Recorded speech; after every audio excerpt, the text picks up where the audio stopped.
أقم الصلاة لوقتها وأجب نداءات السماء أوقف فؤادك هاهنا وامسح عن الروح العنا هي قرة العين التي شرفت بأسرار الضياء احرص على ألا تفوتك فهي كنز الأتقياء شريك له وأشهد أن محمدا عبده ورسوله لا نبي بعده أما بعد. Maha suci Allah Subhanahu wa Ta'ala, Zat yang telah mempertemukan kita semua di Masjid Khairul Inayah ini dalam keadaan sehat walafiat, tidak kurang suatu apapun. Untuk itu marilah saya mengingatkan, marilah kita senantiasa untuk berusaha mensyukuri segala nikmat yang telah diberikan kepada kita oleh Allah Subhanahu wa Ta'ala. Nikmat yang banyak itu harus kita syukuri, khususnya adalah nikmat iman, nikmat kesehatan, nikmat umur. Jamaah jamaah Masjid Khairul Inayah yang dimuliakan Allah Subhanahu wa Ta'ala, tidak henti-hentinya kita selalu berusaha untuk menuntut ilmu agama sebagai bekal dalam kehidupan kita baik di dunia maupun di akhirat. Sudah setahun lebih kita menghadapi pandemi corona ini. Namun Allah Subhanahu wa Ta'ala masih memberikan umur kepada kita. Umur yang merupakan anugerah Allah ini harus kita syukuri. Mungkin banyak atau ada saudara-saudara kita atau tetangga-tetangga kita yang mungkin pada Ramadan tahun ini tidak menjumpai. Mungkin ada yang kena penyakit corona atau penyakit-penyakit yang lain. Nah, kita pantas bersyukur kepada Allah Subhanahu wa Ta'ala.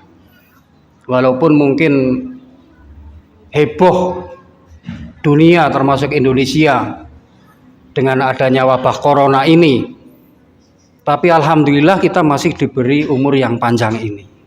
Ini pantas kita syukuri. Sholawat dan salam kita hatur hibahkan kepada junjungan Nabi besar Muhammad Sallallahu Alaihi Wasallam yang kita nantikan syafaatnya di Yaumil Hisab ini. Jamaah Masjid Khairul Inayah yang dimuliakan Allah Subhanahu wa Ta'ala, saya bukan ustadz ya. Saya hanya manusia biasa. Cuma saya kebetulan mengajar di SMK 1 ya. Jadi kalau ustadz itu seperti Pak Ustadz Widodo dan sebagainya.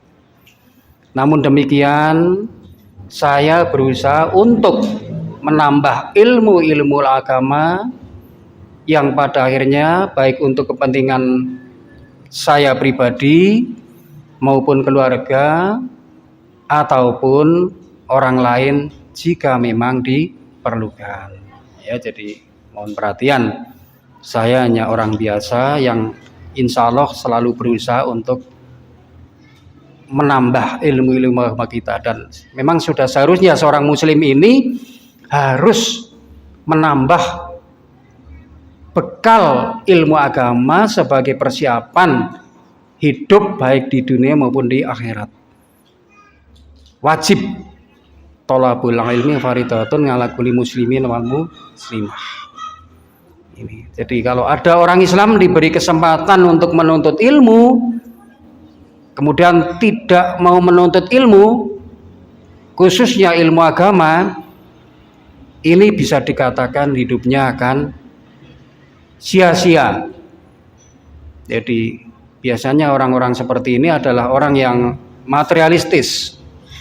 Orang yang materialistis ini hanya orang yang menuntut ilmu hanya untuk mengejar kehidupan dunia saja. Tetapi tidak diimbangi dengan menuntut ilmu agama yang justru sangat wajib, sangat penting. Bagaimana kita seorang muslim bisa menjalankan kehidupan agamanya dengan baik andai kata tidak mempunyai bekal ilmu agama. Ini ya, ini masih anak-anak ini ya, ini SMA Muhammadiyah 2 ya. Nah ini ya, ini masih anak-anak ya, tidak ketinggalan. Juga yang sudah tua-tua juga tetap wajib menuntut ilmu karena tidak ada batasnya. Menuntut ilmu itu dari lahir sampai meninggal. Ya. Jadi menuntut ilmu adalah tidak terbatas pada umur dan tidak terikat pada pendidikan formal saja.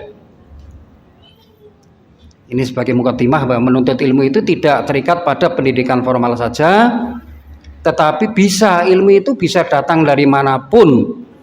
Apalagi sekarang ini ya, kita bisa menggunakan secara inovatif, kita menggunakan teknologi dengan YouTube atau Google ataupun aplikasi yang lain ya. Sekarang sudah banyak yang menyajikan ilmu-ilmu agama itu. Ini ya, orang kalau tidak mempunyai bekal ilmu agama ya, maka di dalam menjalankan kehidupan agama ini nanti bisa keliru atau bahkan mungkin bisa taklid ya, tanpa mengetahui dasar hukumnya bisa taklid, sehingga orang yang taklid ini amalnya tidak akan diterima oleh Allah Subhanahu wa taala. Pada kesempatan sore hari ini kajian kita yang ringan-ringan saja. Nih ya. Walaupun ringan, kadang-kadang kita tidak menyadari bahwa itu penting. Pada kesempatan ini saya akan berusaha untuk menyampaikan bagaimana cara kita mensyukuri nikmat yang telah diberikan oleh Allah Subhanahu wa taala kepada kita. Seorang muslim siapapun ya, baik laki-laki atau perempuan, ini wajib untuk bersyukur, mensyukuri segala nikmat yang telah diberikan oleh Allah kepada kita, apapun bentuknya. Ini. Jadi nikmat yang telah diberikan Allah kepada kita ini banyak sekali. Ya, kalau kita perinci di sini ada beberapa itu. Saya mengambil kepekan ini, ya. Jadi, tidak terhitung nikmat yang telah diberikan oleh Allah kepada kita, banyak amat ragamnya, macam-macam. Namun demikian, kalau kita tidak tahu, ya, biasanya itu akan menganggap bahwa itu tidak nikmat, bukan nikmat. Kalau kita tidak pernah menuntut ilmu tentang agama, tidak mendalami, tidak pernah ngaji istilahnya kalau bahasa Jawanya itu, kita tidak menyadari bahwa apapun yang diberikan oleh Allah kepada kita adalah nikmat. Sehingga kita menyepelekan. Ini pentingnya kita wajib untuk mengetahui apa saja sebetulnya nikmat yang telah diberikan oleh Allah kepada kita. Biasanya orang hanya sebatas mungkin kalau berbicara nikmat mungkin hanya urusan duniawi saja. Ya, mungkin kalau kita sugih, kita kaya, kita punya rumah yang bagus, punya mobil yang bagus, itulah kenikmatan.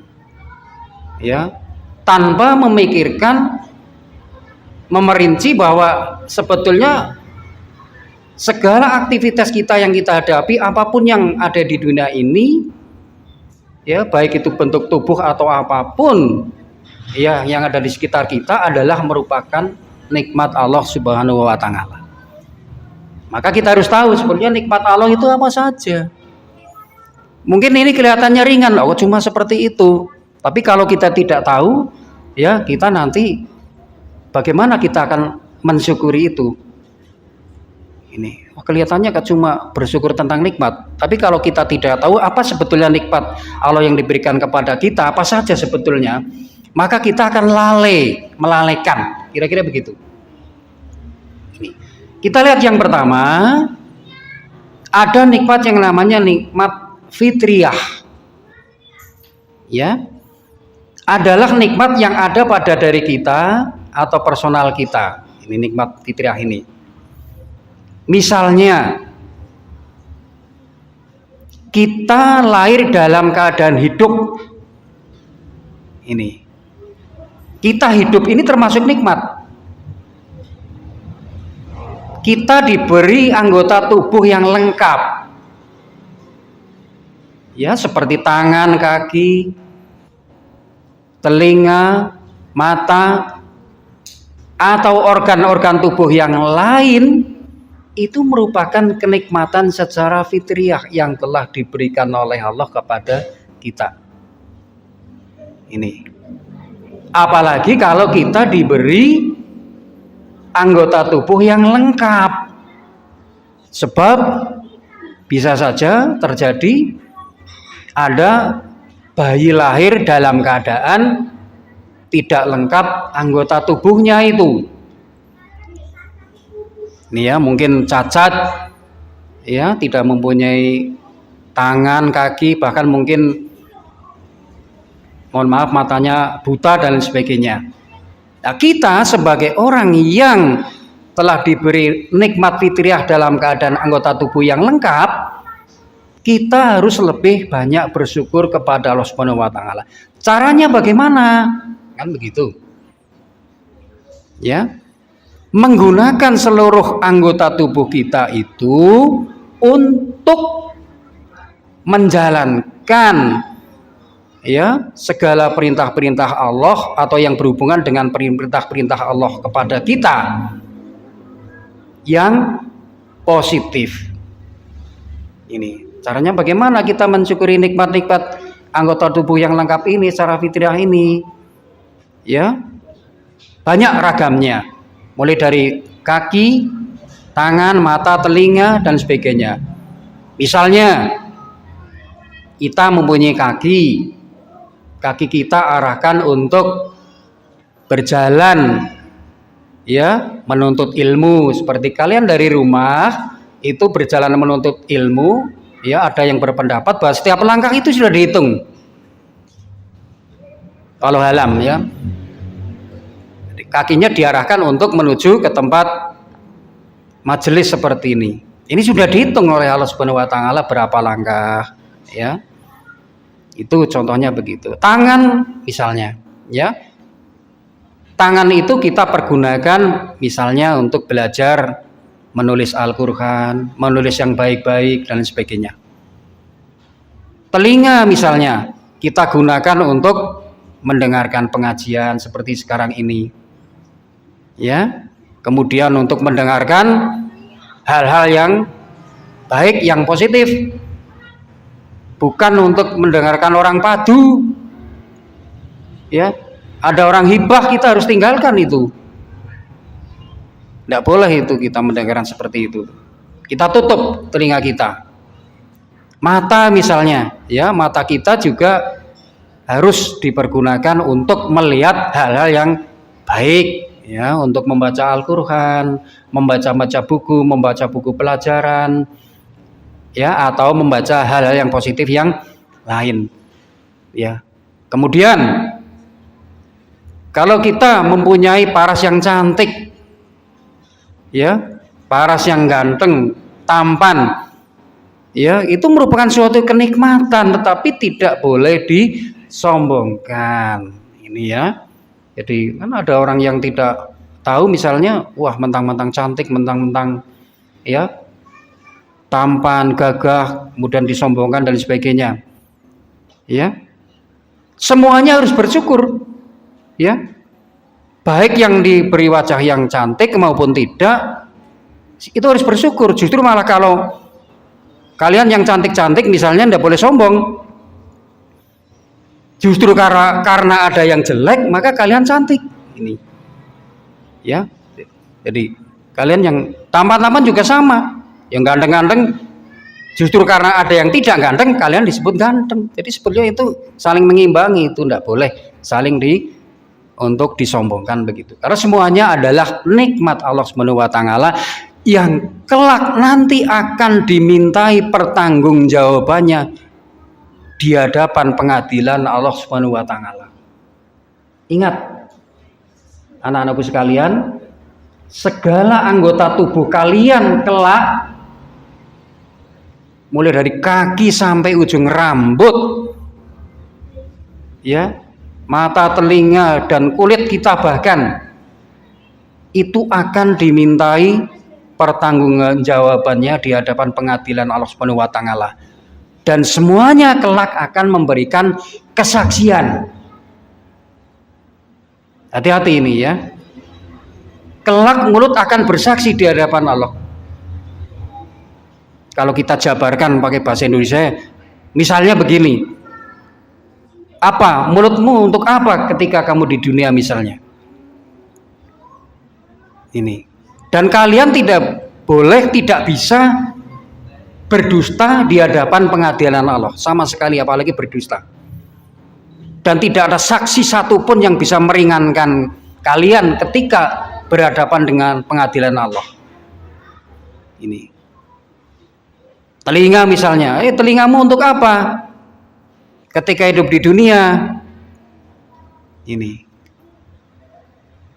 Hidungmu untuk apa? Tanganmu untuk apa? Kakimu untuk apa? Ini. Rambutmu untuk apa? Kau tutupin enggak dengan jilbab? Apa dipamerkan kepada orang yang bukan mahramnya? Ini hati-hati ini. Ini bukan masalah sepele. Ini. Kita ya, mohon maaf yang anak-anak yang masih muda-muda ini jangan malu dikatakan kolot kuno ketika pakaian kamu tertutup. Sebab ada istilah ngetren, wah kalau tidak ke barat-baratan kita tidak ngetren. Wah, ada seperti itu. Itu budaya barat ini sangat merusak kita itu. Khususnya anak-anak muda itu. Ya. Wah, ini budaya barat ini ya, sungguh masuknya aja gampang sekali masuk ke negara manapun bisa lewat aplikasi Google, YouTube dan sebagainya. Nah, kalau kalian tidak pandai menyaring, maka kalian akan ikut arus budaya barat yang jelas itu bertentangan dengan nilai-nilai agama Islam. Ini. Jadi semuanya akan dimintai pertanggungjawabannya di hadapan pengadilan Allah Subhanahu wa taala. Dan tidak ada saksi satupun yang akan bisa meringankan kita kelak di akhirat itu. Kalau di dunia aja mungkin ya ada oknum polisi, jaksa, hakim dan sebagainya yang bisa disuap untuk memberikan kesaksian yang meringankan bagi terdakwa. Tapi di akhirat ya siapa yang akan menjadi saksi? Ya, semuanya dalam urusan sendiri-sendiri. Manusia ketika di akhirat itu dalam keadaan bingung. Ya. Dalam keadaan tanpa arah kecuali orang yang beriman. Menghadapi saat-saat yang sangat menakutkan, yaitu pengadilan Allah Subhanahu wa taala.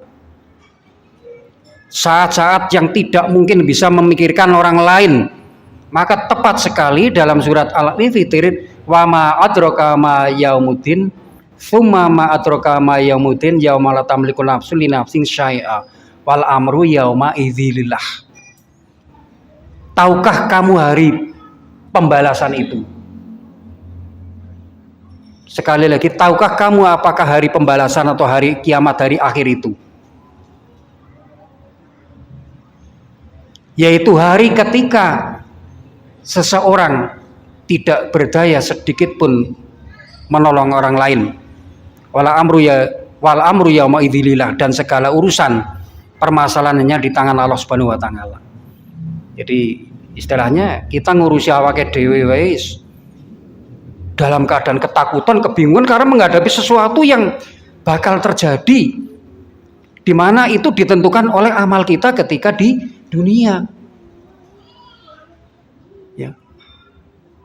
Jangankan orang yang tidak mempunyai bekal amal soleh ketika di dunia, sedangkan orang yang punya bekal cukup pun di sana dalam keadaan yang sangat takut, menakutkan. Ini sangat menggentarkan keadaan pada saat itu. Ini digambarkan dalam Al-Qur'an itu. Ya. Maka walaupun di sana itu menurut hadis Rasulullah bahwa di sana kelak semua manusia dalam keadaan telanjang, bulat, tanpa pakaian selembar pun. Mungkin bayangkan orang-orang yang tidak punya iman, ya, golongan orang-orang yang tidak punya norma agama, nilai keimanan, mungkin akan membayangkan kalau begitu enak dong, misalnya bisa saling melihat. Mungkin mohon maaf ya.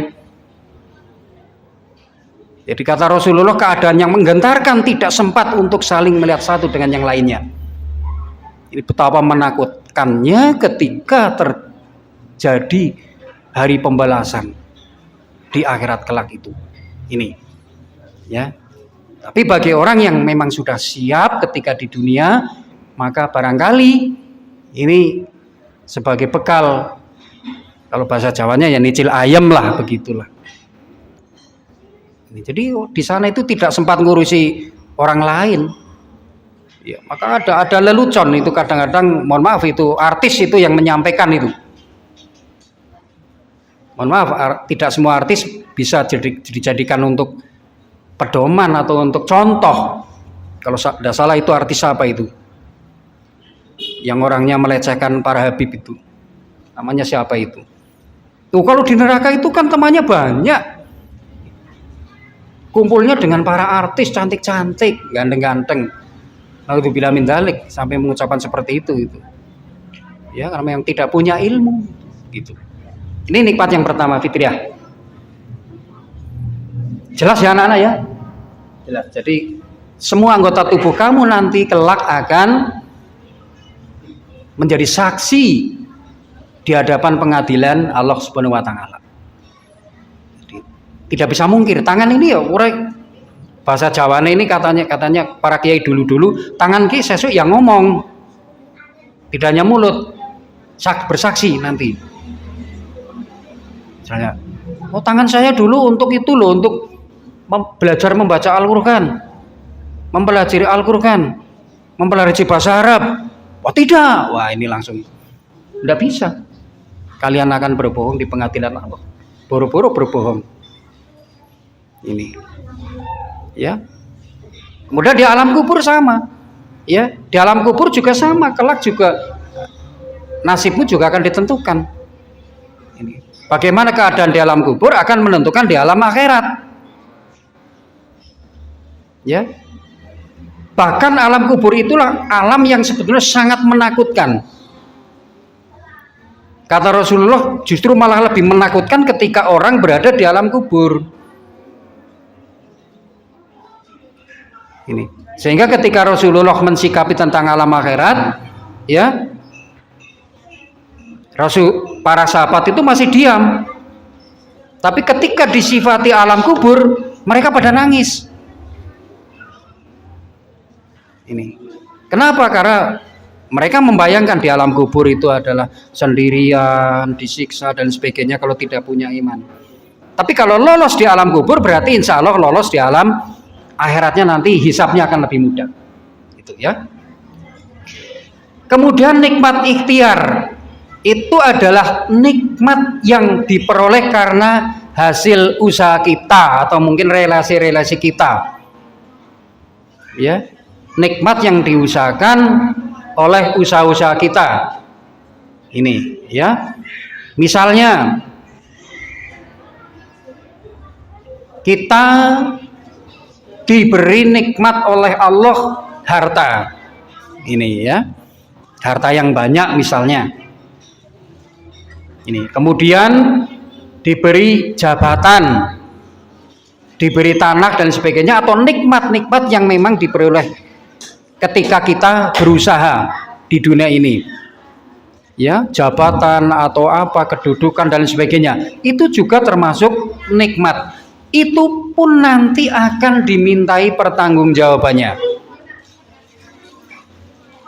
Kalau kita mempunyai harta, kalau kita dikaruniai harta yang banyak, justru hisabnya akan lebih berat nanti di sana.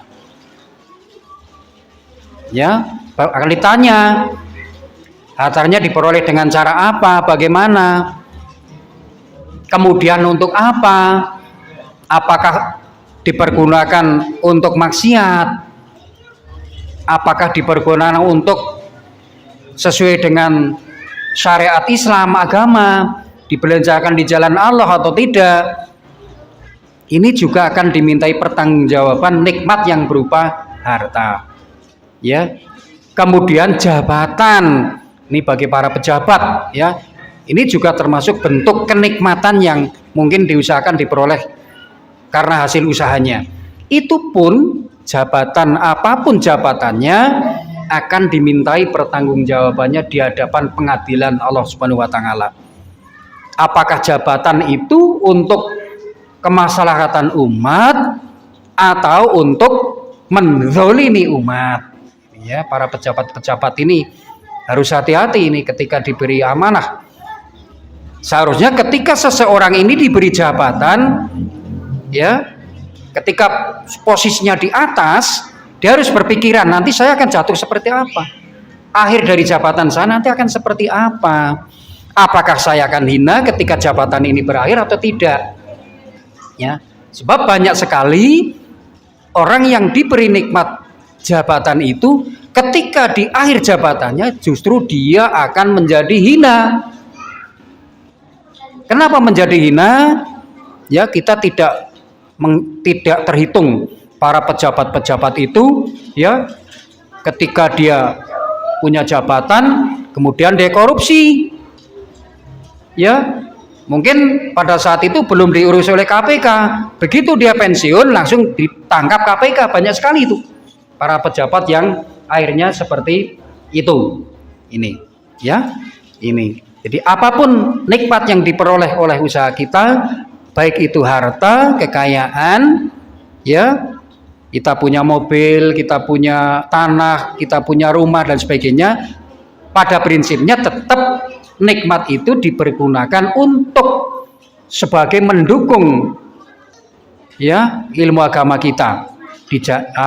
Istilahnya harus dipergunakan sesuai dengan tuntutan agama kita itu, ya, bukan untuk kemaksiatan atau untuk berbuat zalim kepada sesama manusia. Ini sebab apa? Ya, banyak sekali orang yang ketika diuji kemiskinan dia lolos. Ya, itu kisah-kisah para nabi pada zaman Nabi dulu kan begitu, ya. Tapi ketika diuji oleh harta yang banyak, dia tidak lolos. Ya, ketika miskin mungkin masih rajin ke musola, ke masjid, rajin beribadah, rajin mensyukuri nikmatnya, bersyukur dan sebagainya. Nah, orang itu ketika hartanya mulai menggeliat, mulai akan bangkit istilahnya, ya, itu biasanya ada orang-orang yang dia sudah mempunyai sifat yang akhirnya dia itu akan tidak mensyukuri, istilahnya begitu. Ya, banyak sekali orang yang diuji harta itu tidak lolos ini. Tapi bukan berarti kita dilarang untuk mencari harta. Carilah harta sebanyak-banyaknya, tidak ada masalah. Karena aktivitas kehidupan di dunia ini tidak lepas dari harta. Orang mau naik gaji harus dengan harta. Orang mau sedekah juga harus dengan harta. Orang mau membantu orang lain juga harus dengan harta. Tetapi harus imbang dengan mendalami ilmu agama kita. Ini. Jadi harus diimbangi itu. Akhirat kita cari, dunia juga kita cari. Tapi harus tidak ada yang dilebihkan, harus imbang itu. Jadi wattaqi atakallahu darul akhirata wal tansa nasibaka minad dunya. Ini ya. Carilah apa yang dianugerahkan oleh Allah, kebahagiaan kampung akhirat, dengan cara menjalankan agama kita dengan baik, ya, tetapi tidak melalaikan kebahagiaan kamu di dunia. Ini artinya, ya, di samping kita mendalami agama, kita juga untuk berusaha memperoleh rizki. Kalau bisa sebanyak-banyaknya tidak masalah kok. Ya. Tapi ingat bahwa harta itu pun akan dimintai pertanggungjawabannya nanti itu. Ya. Contohnya itu, siapa itu, ada pada zaman Nabi itu ada seorang yang kaya raya, termasuk Abu Bakar itu. Ya, itu kaya itu. Kemudian siapa itu yang orang kekayaannya itu sangat banyak di Mekah pada saat itu, tetapi beliau ya hampir membelanjakan hartanya untuk perjuangan dakwah agama Islam. Ini pada umumnya ya, orang ini kalau diberi harta kekayaan yang turah lebih, akan timbul sifat-sifat pelit, biasanya begitu. Ini termasuk ujian juga itu. Ini ya. Jadi jabatan, harta, apapun yang kita miliki, usaha kita itu sebenarnya termasuk ujian. Tinggal lolos atau tidak, kan begitu. Kalau kita lolos berarti akhirat kita akan bahagia. Tapi kalau tidak lolos, paling-paling kita hanya akan mendapatkan kebahagiaan yang sedikit di dunia. Ini, ya, ingat bahwa di dunia ini ibarat orang itu mampir ngombe, istilah Jawanya begitu. Kalau kita makan yang paling enak adalah makan apalah, ya, saya naiknya makan paling ya sebatas hanya di dunia. Tapi ketika Anda mendapatkan surganya Allah Subhanahu wa taala, kenikmatan itu hakiki. Artinya akan berlangsung sepanjang kalian insya Allah masuk surga, akan bahagia terus, abadi kekal, begitu. Kemudian ada nikmat alam, nikmat yang diperoleh karena alam. Ini kalian harus tahu itu.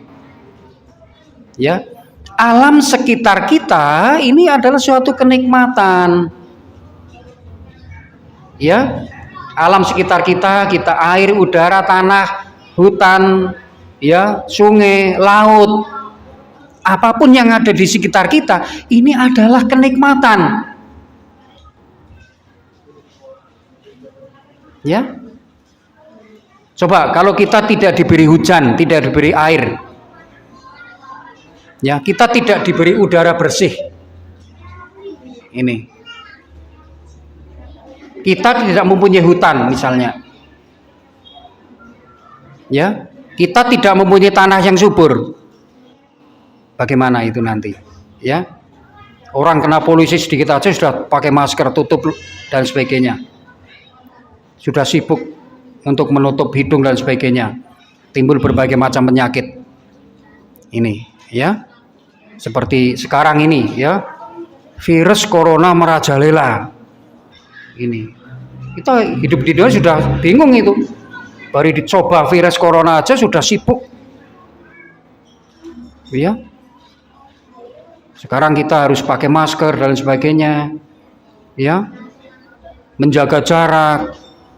Ya, tapi yang paling penting bahwa kita tidak boleh ketakutan yang berlebihan, ya, menghadapi pandemi corona ini. Ya, jadi kalau ketakutan yang berlebihan itu malah tidak boleh itu. Ya, memang ada mungkin barangkali orang-orang yang memanfaatkan untuk kepentingan pribadi, politik atau apapun dengan adanya virus ini. Ya, ya, orang jadi takut misalnya mau jamaah di musola di masjid. Ini ketakutan yang berlebihan. Ini orang mau, ya, sudah. Ya sebentar ya, ini masih banyak banget tapi ya kita teruskan apa namanya itu untuk hari Senin depan. Itu saja sementara yang dapat saya sampaikan kepada kalian anak-anakku dan Bapak Ibu. Ya mudah-mudahan ada manfaatnya. Kalau ada kebaikannya semuanya dari Allah Subhanahu wa taala. Kalau ada kekurangannya adalah semata-mata dari saya yang bodoh yang lemah ini. Semoga mengampuni segala dosa-dosa kita semua. Wabillahi taufiq wal hidayah. Wassalamualaikum warahmatullahi wabarakatuh. أقم الصلاة لوقتها وأجب نداءات السماء أوقف فؤادك هاهنا وامسح عن الروح العنا هي قرة العين التي شرفت بأسرار الضياء احرص على ألا تفوتك فهي كنز الأتقى